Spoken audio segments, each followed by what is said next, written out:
गुड्डू बोला का कहा तारू? हम जाता नहीं, अब अपन ख्याल रखिए। कहा तू कहा तारू? मजाक करता रू ना? ये कोनो मजाक ना है, हमार शादी सेट हो गई, अब हम जाता नहीं। अच्छा तुम्हारा अगर ये फैसला बा तला है चाकू हमार दिल काट के अपना अचरा में ले जा जान। छोरी चली जाई ससुरावा में, पानी दिल ले जाई हया चारवा में। छोरी चली जाई ससुरावा में, पानी दिल ले जाई हया चारवा में। कोई से भुलाई बजी नहीं पाई, बसल बारू हमारा परानवा में। छोरी चली जाई ससुरावा में, बानी दिल ले जाई हया चारवा में।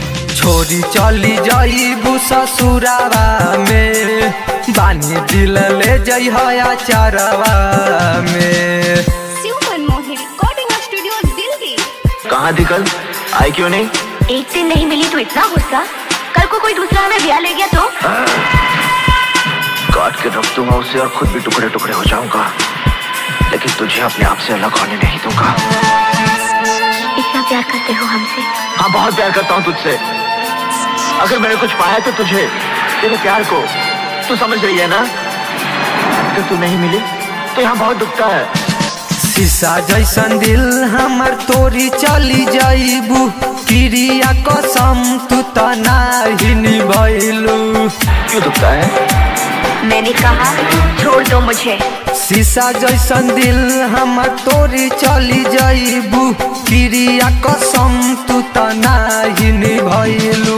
याद आई मिलर रोज अन्हारावा में, बानी दिल ले जाई हया चारवा में। कोई से भुलाई जी नहीं पाई, बसल बारू हमारा परानवा में। छोरी जात बारू ससुरालावा में, बानी दिल ले जाई हया चारवा में।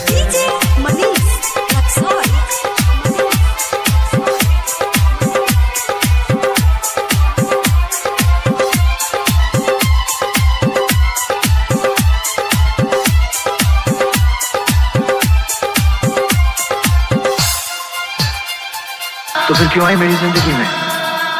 क्यों मुझे बदला? क्यों बनाया मुझे ऐसा? क्यों दिखाई मुझे वो खुशियां, वो प्यार, ताकि आज तुम मुझसे कह सको कि वो सब झूठ था? और सच ये है कि आज तुम किसी और की बनना चाहती हो। मैं तुम्हारे बगैर जिंदा नहीं रह सकता।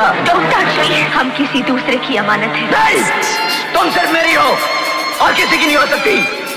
हम दोनों के बीच अगर कोई आया तो समझो वो मर गया।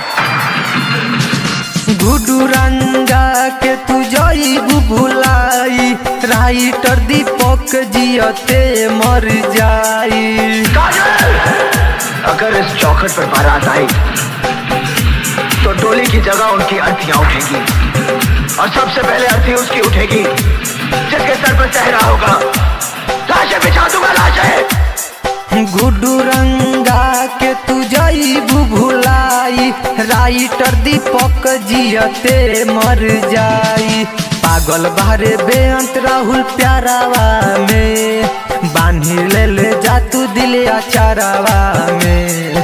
कोई से भुलाई जी नहीं पाई, बसल बारू धीरज के परानवा में। छोड़ी जात बारू ससुरालावा में, बानी ले जा तू दिलिया चारावा में।